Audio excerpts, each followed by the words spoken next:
ನಮ್ಮಿಂದ ದೂರವಾಗಿರ್ತಕ್ಕಂತಹ ವ್ಯಕ್ತಿಗಳನ್ನ ಮರಳಿ ನಮ್ಮ ಜೀವನದಲ್ಲಿ ಬರಮಾಡಿಕೊಳ್ಳಲು ಯಾವುದಾದರೂ ತಂತ್ರವಿಧಾನವನ್ನು ತಿಳಿಸಿಕೊಡಿ ಎಂದು ಅನೇಕ ವೀಕ್ಷಕರು ಕಾಮೆಂಟ್ಗಳಲ್ಲಿ ವಿಚಾರಣೆ ಮಾಡಿದ್ದಾರೆ. ಇಂದಿನ ಈ ಸಂಚಿಕೆಯಲ್ಲಿ ಅದ್ಭುತವಾದಂತಹ ಶೀಘ್ರದಲ್ಲಿ ಫಲ ನೀಡುವಂತಹ ಒಂದು ತಂತ್ರವಿಧಾನವನ್ನು ತಿಳಿದುಕೊಳ್ಳೋಣ. ಹೆಚ್ಚಾಗಿ ದಂಪತಿಗಳು ಒಬ್ಬರಿಂದ ಒಬ್ಬರು ದೂರವಾದಾಗ, ಹಾಗೆ ಅನೇಕ ದಿನಗಳಿಂದ ನಮ್ಮೊಂದಿಗಿದ್ದು ಈಗ ನಮ್ಮಿಂದ ನಾವು ಇಷ್ಟಪಟ್ಟಂತಹ ವ್ಯಕ್ತಿಗಳು ದೂರವಾದಾಗ ಈ ರೀತಿಯ ಒಂದು ತಂತ್ರವಿಧಾನವನ್ನು ಮಾಡುವುದರಿಂದ ನಮ್ಮಿಂದ ದೂರವಾದಂತಹ ವ್ಯಕ್ತಿಗಳು ನಮ್ಮ ಜೀವನದಲ್ಲಿ ಮರಳಿ ಪಡೆಯಲು ಬಹಳ ಅದ್ಭುತವಾದಂತಹ ಒಂದು ಉಪಾಯ ಇದು. ಸಾಕಷ್ಟು ಜನ ಗುರುಗಳೇ ಸರಳ ಪದ್ಧತಿಯಲ್ಲಿ ತಿಳಿಸಿ, ಮನೆಯಿಂದ ಹೊರಹೋಗಿ ಮಾಡಲು ಸಾಧ್ಯವಾಗುತ್ತಿಲ್ಲ, ಮನೆಯಲ್ಲೇ ಮಾಡುವಂತಹ ಯಾವುದಾದರೂ ತಂತ್ರವಿಧಾನವನ್ನು ತಿಳಿಸಿಕೊಡಿ ಎಂದು ಅನೇಕರು ವಿಚಾರಣೆ ಮಾಡಿರ್ತಾರೆ. ಅದ್ಭುತವಾದಂತಹ ತಂತ್ರ, ಯಾವುದೇ ಖರ್ಚಿಲ್ಲದೆ ತಾವು ಸ್ವತಃ ತಮ್ಮ ಕೈಯಲ್ಲೇ ಮಾಡಬಹುದಾದಂತಹ ಸರಳ ವಿಧಾನದಲ್ಲಿರ್ತದೆ. ಈ ಒಂದು ವಿಧಾನವನ್ನು ಮಾಡುವಂತಹ ಸಮಯ, ಹಾಗೆ ಈ ಒಂದು ಉಪಾಯವನ್ನು ಮಾಡುವಂತಹ ವಿಧಾನವನ್ನು ಸಂಪೂರ್ಣವಾಗಿ ತಿಳಿಯಲು ಸ್ಕಿಪ್ ಮಾಡದೆ ವಿಡಿಯೋವನ್ನು ಪೂರ್ತಿಯಾಗಿ ನೋಡಿರಿ. ಹಾಗೆ ಸ್ನೇಹಿತರೆ, ಈ ರೀತಿಯ ಸಮಸ್ಯೆ ನಿಮಗೆ ಇಲ್ಲದಿದ್ದರೆ ನಿಮಗೆ ತಿಳಿದಿರ್ತಕ್ಕಂಥವ್ರಿಗೆ ಈ ಒಂದು ಮಾಹಿತಿ ಅಥವಾ ಈ ವಿಡಿಯೋವನ್ನು ಶೇರ್ ಮಾಡಿಕೊಳ್ಳಿ. ಇದರಿಂದ 10 ಜನಗಳಿಗೆ ಉಪಯೋಗವಾಗಬಹುದು. ಆಕರ್ಷಣಾ ತಂತ್ರ ಅಂದರೆ ಒಬ್ಬ ವ್ಯಕ್ತಿಯನ್ನ ನಮ್ಮ ಕಡೆ ಆಕರ್ಷಿಸಿಕೊಳ್ಳಲು ಈ ಒಂದು ಉಪಾಯವನ್ನು ಪ್ರಯತ್ನ ಮಾಡಬಹುದು.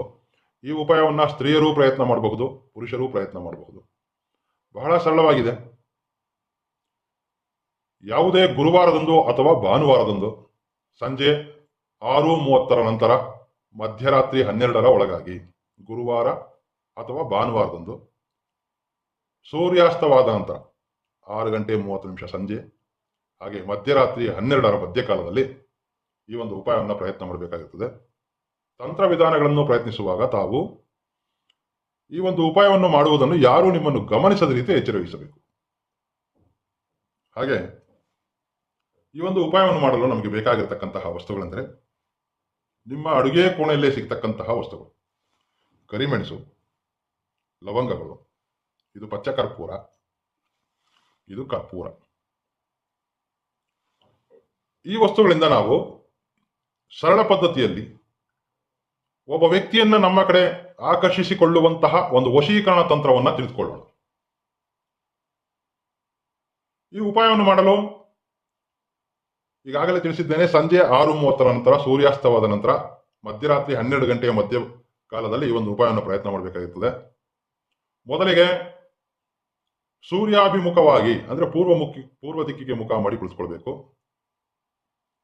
ನಿಮ್ಮ ಅಡುಗೆ ಕೋಣೆಯಲ್ಲಿ ಸಿಗ್ತಕ್ಕಂತಹ ಕರಿಮೆಣಸು ಅಥವಾ ಕಾಳು ಮೆಣಸು ಏನು ಹೇಳ್ತಾರೆ, ಇವುಗಳನ್ನು ನಾವು 12 ಸಂಖ್ಯೆಯಲ್ಲಿ ತೆಗೆದುಕೊಳ್ಬೇಕು.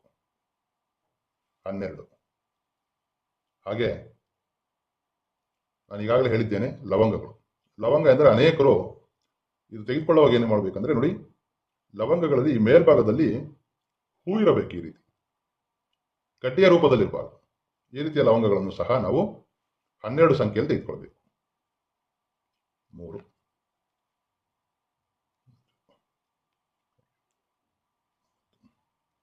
12 ಲವಂಗಗಳು ಮತ್ತು 12 ಕರಿಮೆಣಸನ್ನು ತೆಗೆದುಕೊಳ್ಬೇಕು. ಈ ಪಚ್ಚ ಕರ್ಪೂರ ಎಂಬುದು ನಿಮಗೆ ಪೂಜಾ ಸಾಮಗ್ರಿಗಳು ಮಾರಾಟ ಮಾಡತಕ್ಕಂತಹ ಅಂಗಡಿಗಳು ಅಥವಾ ಗ್ರಂಥಿಗೆ ಅಂಗಡಿಯಲ್ಲಿ ಸುಲಭವಾಗಿ ದೊರೆಯುತ್ತದೆ. ಚಿಕ್ಕ ತುಂಡುಗಳಾಗಿರ್ತಕ್ಕಂತಹ ಒಂದು 3 ಪೀಸನ್ನು ತೆಗೆದುಕೊಂಡ್ರೆ ಸಾಕು. ಈ ರೀತಿ ಇವುಗಳನ್ನೆಲ್ಲವನ್ನು ಸೇರಿಸಿ ನಿಮ್ಮ ಬಲಗೈಯಲ್ಲಿ ಮುಷ್ಟಿಯನ್ನಾಗಿ ಹಿಡಿದುಕೊಳ್ಬೇಕು. ಈ ರೀತಿ ಹಿಡಿದು ಯಾವ ವ್ಯಕ್ತಿಗಾದರೆ ನೀವು ಈ ಒಂದು ಉಪಾಯವನ್ನು ಪ್ರಯತ್ನ ಮಾಡ್ತಿದ್ದೀರೋ ಆ ವ್ಯಕ್ತಿಯನ್ನು ಮನದಲ್ಲಿ ನೆನೆದು, ಇಂತಹ ವ್ಯಕ್ತಿಯು ಶಾಶ್ವತವಾಗಿ ನನ್ನೊಂದಿಗಿರಬೇಕು, ನಮ್ಮಿಬ್ಬರ ನಡುವೆ ಯಾವುದೇ ಭಿನ್ನಾಭಿಪ್ರಾಯಗಳು ಬರಬಾರದು, ಒಂದು ಸಂಕಲ್ಪವನ್ನು ಮಾಡಿಕೊಳ್ಬೇಕು. ನಿಮ್ಮ ಇಷ್ಟ ದೇವತೆಯನ್ನು ಪ್ರಾರ್ಥನೆ ಮಾಡಿಕೊಂಡು ಒಂದು ಸಂಕಲ್ಪವನ್ನು ಮಾಡಿಕೊಳ್ಬೇಕು. ಈ ತಂತ್ರವನ್ನು ನೀವು ನಿಮ್ಮ ಕುಟುಂಬ ಸದಸ್ಯರಿಗಾಗಿ, ನಿಮ್ಮ ಸ್ನೇಹಿತರಿಗಾಗಿ, ನಿಮ್ಮ ಪತಿ ಪತ್ನಿ ಅಥವಾ ನಿಮ್ಮ ನೆರೆಹೊರೆಯವರು, ನಿಮಗೆ ಪರಿಚಯ ಇರತಕ್ಕಂತಹ ಯಾವುದೇ ಒಬ್ಬ ಸ್ನೇಹಿತನಿರಬಹುದು, ಅಥವಾ ನೀವು ಕೆಲಸ ಮಾಡತಕ್ಕಂತಹ ಸ್ಥಳದಲ್ಲಿ ನಿಮ್ಮ ಮೇಲಾಧಿಕಾರಿಯೋ ಅಥವಾ ನಿಮ್ಮ ಸಹೋದ್ಯೋಗಿಗಳು ನೀವು ಪ್ರೀತಿಸಿದಂತಹ ಪ್ರೇಮಿ ಇರಬಹುದು. ಇಂತಹ ವ್ಯಕ್ತಿಗಳನ್ನ, ಆ ವ್ಯಕ್ತಿಗಳು ಸದಾ ನಿಮ್ಮ ಮಾತುಗಳನ್ನೇ ಕೇಳಲು, ನಿಮಗೆ ಆಕರ್ಷಿತರಾಗಿರಲು, ಆ ವ್ಯಕ್ತಿಯ ಹೆಸರನ್ನ ಮನದಲ್ಲಿ ನೆನೆದು ನಿಮ್ಮ ಇಷ್ಟದೇವತೆಯನ್ನ ಪ್ರಾರ್ಥನೆ ಮಾಡಿಕೊಳ್ಳುತ್ತಾ ಓಂ ಹೂಂ ಅಮುಕಂ ಮೇಂ ವಶ್ಯಂ ಕುರ್ಕುರ್ ಸ್ವಾಹ, ಓಂ ಹೂಂ ಅಮುಕಂ ಮೇ ವಶ್ಯಂ ಕುರ್ಕುರ್ ಸ್ವಾಹ, ಈ ಒಂದು ಮಂತ್ರವನ್ನು ತಾವು 58 ಬಾರಿ ಕೈಯಲ್ಲಿ ಈ 3 ವಸ್ತುಗಳನ್ನ ನಿಮ್ಮ ಕೈಯಲ್ಲಿ ಮುಷ್ಟಿಯಲ್ಲಿ ಹಿಡಿದುಕೊಂಡು, ಬಲಗೈಯಲ್ಲಿ ಮುಷ್ಟಿಯಲ್ಲಿ ಈ ವಸ್ತುಗಳನ್ನು ಹಿಡಿದುಕೊಂಡು ಈಗ ನಾನು ತಿಳಿಸಿದಂತಹ ಮಂತ್ರವನ್ನು ತಾವು 58 ಬಾರಿ ಜಪಿಸಬೇಕಾಗಿರುತ್ತದೆ. ಮಂತ್ರವನ್ನು ಓದುವಾಗ ಈ ಮಂತ್ರದ ಮಧ್ಯಭಾಗದಲ್ಲಿರ್ತಕ್ಕಂತಹ ಅಮುಕಂ ಎಂಬ ಪದದ ಬದಲಿಗೆ ನೀವು ಈ ತಂತ್ರವನ್ನು ಯಾವ ವ್ಯಕ್ತಿಗಾಗಿ ಪ್ರಯತ್ನ ಮಾಡ್ತಿದ್ದೀರೋ ಆ ವ್ಯಕ್ತಿಯ ಹೆಸರನ್ನು ಸೇರಿಸಿ ತಾವು ಈ ಮಂತ್ರವನ್ನು ಜಪ ಮಾಡಬೇಕಾಗಿರ್ತದೆ.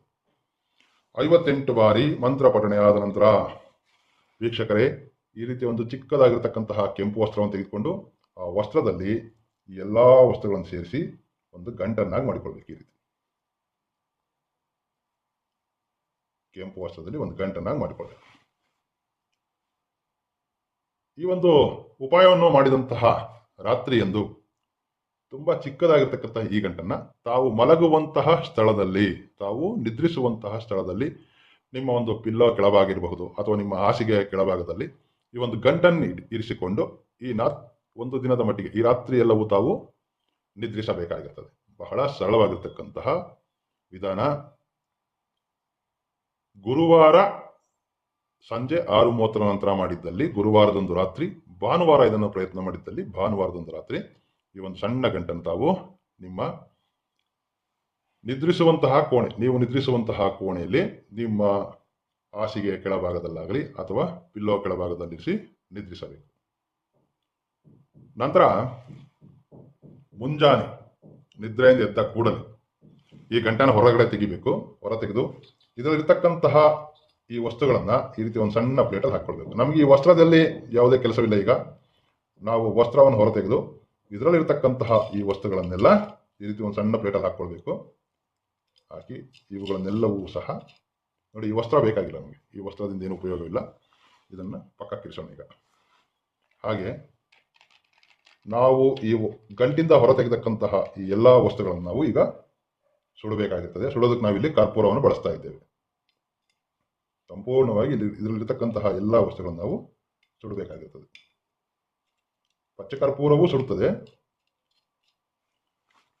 ಬಹಳ ಅದ್ಭುತವಾಗಿರ್ತಕ್ಕಂತಹ ತಂತ್ರವಿಧಾನ, ಸುಲಭ ಪದ್ಧತಿಯಲ್ಲಿದೆ. ಯಾರು ಬೇಕಾದರೂ ಈ ಒಂದು ವಿಧಾನವನ್ನು ಪ್ರಯತ್ನ ಮಾಡಬಹುದು. ಸಾಕಷ್ಟು ಜನ ಮನಸ್ಸಿನಲ್ಲಿ ಯಾವುದೋ ಒಂದು ದುರಾಲೋಚನೆಗಳನ್ನು ಇಟ್ಕೊಂಡು ಇಂತಹ ತಂತ್ರವಿಧಾನಗಳನ್ನು ಪ್ರಯತ್ನ ಮಾಡ್ತಿರ್ತಾರೆ. ನಾವು ಮಾಡ್ತಕ್ಕಂತಹ ವಿಧಾನ, ಈ ಒಂದು ಉಪಾಯ ಏನಿದೆ, ಇದು ಯಾವುದೇ ದುರುದ್ದೇಶಕ್ಕಾಗಿ ಬಳಸ್ಕೊಳ್ಬಾರ್ದು. ನಿಮ್ಮ ಉದ್ದೇಶ ಒಳ್ಳೆಯದಾಗಿ ನೀವು ಪ್ರೀತಿಸಿದಂತಹ ವ್ಯಕ್ತಿಗಳನ್ನ, ನಿಮ್ಮಿಂದ ದೂರ ಹೋಗಿರ್ತಕ್ಕಂತಹ ವ್ಯಕ್ತಿಗಳು, ಅದು ನಿಮ್ಮ ಪತಿ ಇರಬಹುದು, ಪತ್ನಿ ಇರಬಹುದು, ನಿಮ್ಮ ಪ್ರೇಮಿಗಳಲ್ಲಿ ಅನೇಕ ಜನ ಕರೆ ಮಾಡ್ತಾರೆ ಅಥವಾ ವಾಟ್ಸಪ್ ಮಾಡ್ತಾರೆ. ಬಹಳ ಚೆನ್ನಾಗಿದ್ವಿ, ನಮ್ಮ ಜೀವನದಲ್ಲಿ ಈಗ 3ನೇ ವ್ಯಕ್ತಿ ಪ್ರವೇಶ ಆಗಿದೆ. ಆಕೆ ಅಥವಾ ಆತ ಪ್ರವೇಶವಾದ ನಂತರ ನಮ್ಮಿಬ್ಬರಲ್ಲಿ ಸಣ್ಣ ಪುಟ್ಟ ವಿಚಾರಗಳಿಗೂ ಸಹ ಕಿರಿಕಿರಿಯಾಗಿ ಈಗ ದೂರ ಆಗುವಂತಹ ಒಂದು ಪ್ರಸಂಗ ಒದಗ್ತಾ ಇದೆ. ನಾನು ಪ್ರೀತಿಸತಕ್ಕಂತಹ ಪ್ರೇಮಿಯೊಂದಿಗೆ ವಿವಾಹ ಆಗಬೇಕು, ಈ ರೀತಿ ಆಲೋಚನೆ ಇರ್ತಕ್ಕಂಥವ್ರು ಯಾರಾದರೂ ಸರಿ ಈ ಒಂದು ಉಪಾಯವನ್ನು ಪ್ರಯತ್ನ ಮಾಡಬಹುದು. ದೂರವಾಗಿರ್ತಕ್ಕಂತಹ ವ್ಯಕ್ತಿಗಳು ಸಾಕಷ್ಟು ಕರೆಗಳಲ್ಲಿ, ಗುರುಗಳೇ ಪತಿ ನನ್ನಿಂದ ದೂರವಾಗಿದ್ದಾರೆ ಅಥವಾ ನನಗೆ ಪತ್ನಿ ನನ್ನ ಬಿಟ್ಟು ಈಗ ನನ್ನಿಂದ ದೂರ ಹೋಗಿದ್ದಾರೆ, ಅವರಿಲ್ಲದೆ ನಾನು ಇರ್ಲಿಕ್ಕೆ ಸಾಧ್ಯ ಆಗ್ತಾ ಇಲ್ಲ, ನನ್ನ ಒಂದು ದಾಂಪತ್ಯ ಜೀವನವನ್ನು ಸರಿ ಮಾಡಿಕೊಳ್ಳಬಹುದಾ? ಹೀಗೆ ಅನೇಕರು ಕರೆ ಮಾಡಿ ಅಥವಾ ಕಾಮೆಂಟ್ಗಳಲ್ಲಿ ಇದೇ ವಿಚಾರದ ಬಗ್ಗೆ ಅನೇಕ ಪ್ರಶ್ನೆಗಳನ್ನು ಕೇಳಿರ್ತಾರೆ. ಈ ಒಂದು ಉಪಾಯವನ್ನ ಮೊದಲೇ ಹೇಳಿದ್ದೇನೆ, ಯಾವುದೇ ದುರುದ್ದೇಶಕ್ಕಾಗಿ ಬಳಸಿಕೊಳ್ಳದೆ ನಿಮ್ಮ ಉದ್ದೇಶ ಸರಿ ಇದ್ರೆ ನೀವು ಯಾರ ಮೇಲಾದರೂ ಸರಿ ಈ ಒಂದು ಪ್ರಯತ್ನವನ್ನು ಮಾಡಬಹುದು. ಯಾವುದೇ ಖರ್ಚಿಲ್ಲದೆ ನೀವು ಸ್ವತಃ ನಿಮ್ಮ ಕೈಯಲ್ಲೇ ಮಾಡಬಹುದಾದಂತಹ ಸರಳ ಉಪಾಯ. ಈಗ ಕುಟುಂಬದಲ್ಲಿರ್ತಾರೆ ಸೋದರ ಸೋದರಿ ಅಥವಾ ತನ್ನ ಮಕ್ಕಳಿರ್ತಕ್ಕಂಥವ್ರು, ಮಕ್ಕಳಿರ್ತಾರೆ, ಮಕ್ಕಳು ಮಾತು ಕೇಳೋದಿಲ್ಲ, ಮನೆಯಲ್ಲಿ ಹಿರಿಯರು ಮಾತು ಕೇಳ್ತಿಲ್ಲ, ದುಷ್ಟ ಸ್ನೇಹಿತರ ಸಹವಾಸ ಮಾಡಿರ್ತಾರೆ. ಮಕ್ಕಳು ನಮ್ಮ ಮಾತು ಕೇಳೋದಕ್ಕೆ ಈ ಒಂದು ಉಪಾಯವನ್ನು ಪ್ರಯತ್ನ ಮಾಡಬಹುದಾ? ಅನೇಕರು ತಂದೆ ತಾಯಂದಿರು ಈ ವಿಚಾರವಾಗಿ ಕರೆ ಮಾಡಿ ಕೇಳಿದ್ದಾರೆ. ತಾವೂ ಸಹ ಈ ಒಂದು ಉಪಾಯವನ್ನ ಪ್ರಯತ್ನ ಮಾಡಬಹುದು. ನೀವು ಅಂದುಕೊಂಡಂತಹ ರೀತಿಯಲ್ಲಿ ಎದುರು ವ್ಯಕ್ತಿ ನಡೆದುಕೊಳ್ಳಲು, ನಮ್ಮ ಮಾತುಗಳನ್ನೇ ಅವರು ಸದಾಕಾಲ ಕೇಳಲು ಜೊತೆಯಲ್ಲೇ ಇರ್ತಾರೆ. ದಂಪತಿಗಳಿರಬಹುದು, ಒಡ ಹುಟ್ಟಿದವರು ಇರಬಹುದು, ಒಬ್ಬರಲ್ಲಿ ಒಬ್ಬರಿಗೆ ಹೊಂದಾಣಿಕೆ ಇರೋಲ್ಲ. ಅಥವಾ ದಂಪತಿಗಳು ಅನೇಕರು ಕರೆ ಮಾಡ್ತಾರೆ, ಹೆಂಡತಿ ತವ್ರ ಮನೇಲಿ ಇರ್ತಾರೆ, ಗಂಡ ನನ್ನ ತವ್ರ ಮನೆ ಕಳಿಸಿ ಬೇರೆ ಇದ್ದಾರೆ, ನಾನು ನನ್ನ ಸಾಂಸಾರಿಕ ಜೀವನವನ್ನು ಸರಿ ಮಾಡಿಕೊಳ್ಳಲು ಯಾವುದಾದ್ರೂ ಉಪಾಯವನ್ನು ತಿಳಿಸ್ಕೊಡಿ ಅಂತೂ ಅನೇಕ ನನ್ನ ಅಕ್ಕ ತಂಗಿಯರು, ಹೆಚ್ಚಿನ ಸಂಖ್ಯೆಯಲ್ಲಿ ಸ್ತ್ರೀಯರು ಕರೆ ಮಾಡ್ತಾರೆ. ಈ ಒಂದು ಉಪಾಯ ಏನಿದೆ, ಇದನ್ನ ಮಾಡುವಂತಹ ದಿನ ಮಾಂಸಾಹಾರ, ಮದ್ಯ ಸೇವನೆ ಇವುಗಳೆಲ್ಲವನ್ನು ಬಿಟ್ಟು ಶುದ್ಧಿಯಾಗಿರ್ಬೇಕು. ಹಾಗೆ ಸ್ತ್ರೀಯರಾದ್ರೆ ಈ ಒಂದು ಉಪಾಯವನ್ನು ಮಾಡುವಂತಹ ದಿನಗಳಲ್ಲಿ ನಿಮ್ಮ ತಿಂಗಳ ಸಮಸ್ಯೆಗಳಿದ್ದಾಗ ಈ ಉಪಾಯವನ್ನ ಪ್ರಯತ್ನ ಮಾಡಬಾರ್ದು. ಬಹಳಷ್ಟು ಜನ ಕೇಳ್ತಾ ಇರ್ತಾರೆ, ಗುರುಗಳೇ ತಂತ್ರವಿಧಾನ ಮಾಡಿದ ಕೂಡಲೇ ಎಷ್ಟು ದಿನಗಳಲ್ಲಿ ನಮಗೆ ಫಲ ಸಿಗಬಹುದು ಅಂತೇಳಿ. ಈ ಒಂದು ಉಪಾಯವನ್ನು ಪ್ರಯತ್ನ ಮಾಡಿ ನೋಡಿ. 72 ಗಂಟೆಗಳು 3 ದಿನದ ಒಳಗಾಗಿ ನೀವು ಇದರಿಂದ ಒಳ್ಳೆಯ ಒಂದು ಫಲಿತಾಂಶವನ್ನು ಪಡೆಯಬಹುದು. ಒಂದು ವಿಚಾರ ಏನಂದ್ರೆ, ಈ ತಂತ್ರದಿಂದ ಯಾವುದೇ ಒಬ್ಬ ವ್ಯಕ್ತಿ ನಿಮಗೆ ಹತ್ತಿರವಾದ್ರೆ ಇವರು ನಿಮ್ಮೊಂದಿಗೆ ಶಾಶ್ವತವಾಗಿ ನಿಮಗೆ ಅನುಕೂಲಕರವಾಗಿ ನಡೆದುಕೊಳ್ತಾರೆ. ಅನುಕೂಲಕರವಾಗಿ ನಡೆದುಕೊಳ್ಳೋದು ಅಂತಂದ್ರೆ ನಿಮ್ಮ ಭಾವನೆಗಳಿಗೆ ಅವರು ಸ್ಪಂದಿಸುತ್ತಾರೆ, ನಿಮ್ಮ ಆಲೋಚನೆಗಳಿಗೆ ಸರಿಯಾಗಿ ಎದುರು ವ್ಯಕ್ತಿ ನಡೆದುಕೊಳ್ತಾರೆ. ಅದು ನಿಮ್ಮ ಸ್ನೇಹಿತರಿರಬಹುದು, ನಿಮ್ಮ ಸಹೋದ್ಯೋಗಿಯೂ ಇರಬಹುದು. ಸಾಕಷ್ಟು ಜನ, ಗುರುಗಳೇ ಮಂತ್ರ ಉಚ್ಚಾರಣೆ ಮಾಡುವುದು ಕಷ್ಟವಾಗ್ತದೆ, ಮಂತ್ರವನ್ನು ಬರೆದು ತೋರಿಸಿ ಅಂತೂ ಅನೇಕರು ನನಗೆ ಕರೆ ಮಾಡ್ತಾರೆ. ಹಾಗಾಗಿ ನಾನೀಗ ಈ ಒಂದು ಮಂತ್ರವನ್ನು ಸಹ ನಿಮಗೆ ಬರೆದು ತೋರಿಸ್ತೇನೆ. ತುಂಬಾ ಸರಳವಾಗಿರ್ತಕ್ಕಂತಹ ಮಂತ್ರ. ಓಂ ಹೂಂ ಅಮುಕಂ ಮೇ ವಶ್ಯಂ ಕುರು ಸ್ವಾಹ. ಓಂ ಹೂಂ ಅಮುಕಂ ಮೇಂ ವಶ್ಯಂ ಕುರು ಸ್ವಾಹ. ನಾನು ಆಗಲೇ ಹೇಳಿದ್ದೇನೆ, ಈ ಮಂತ್ರವನ್ನು ಜಪ ಮಾಡ್ಬೇಕಾದ್ರೆ ತಾವು ಈ ಅಮುಕಂ ಎಂಬ ಪದವನ್ನು ಓದಬಾರ್ದು.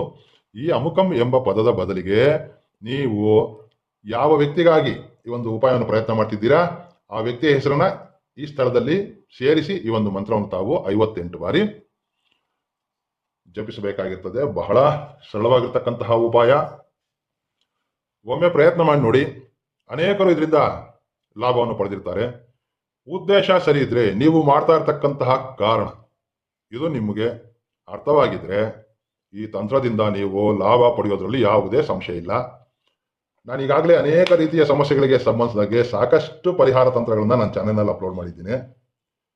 ನೀವು ಒಮ್ಮೆ ಆ ಒಂದು ಪ್ಲೇ ಲಿಸ್ಟ್ ಅಲ್ಲಿ ಹೋಗಿ ಅದರಲ್ಲಿ ನಿಮಗಿರ್ತಕ್ಕಂತಹ ಸಮಸ್ಯೆಗೆ ಸಂಬಂಧಿಸಿದಂತಹ ಯಾವುದಾದ್ರೂ ಪರಿಹಾರ ಮಾರ್ಗಗಳಿದ್ದೀನಿ ಒಂದ್ಸರಿ ನೋಡಿ.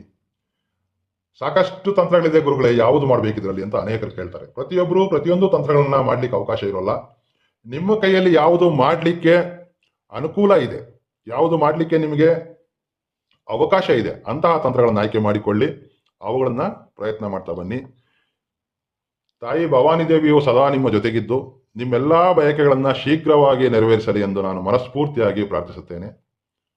ಸ್ನೇಹಿತರೆ, ಈ ಮಾಹಿತಿ ಇಷ್ಟವಾದರೆ ಲೈಕ್ ಮಾಡಿ. ಈ ವಿಡಿಯೋವನ್ನ ನಿಮಗೆ ತಿಳಿದಿರ್ತಕ್ಕಂಥವ್ರ ಜೊತೆ ಶೇರ್ ಮಾಡ್ಕೊಳ್ಳಿ. ಇದರಿಂದ ಈ ರೀತಿ ಸಮಸ್ಯೆಯಲ್ಲಿರ್ತಕ್ಕಂತಹ 10 ಜನಗಳಿಗೆ ಉಪಯೋಗ ಆಗುತ್ತೆ. ಮುಂದಿನ ವಿಡಿಯೋದಲ್ಲಿ ಭೇಟಿ ಆಗ್ತೇನೆ. ನಮಸ್ಕಾರ. ಸರ್ವೇ ಜನೋ ಸುಖಿನೋ ಭವಂತು.